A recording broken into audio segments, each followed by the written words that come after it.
Mahilig ba kayo magkaskas sa Go Banana? Tingnan natin ginagawa ng lalaki nito.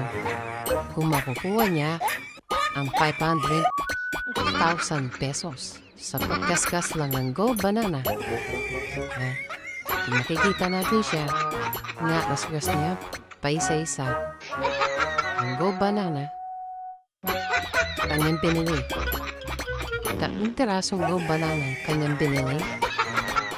Nakaskas niya. Pag ganyan makukuha niya pa. Yan.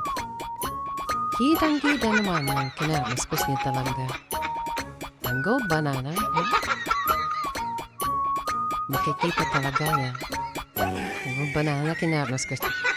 Sa palagay niya makukuha niya kaya yung 500,000 pesos. Sa pagkaskas lang ng tatlong pirasong Go Banana.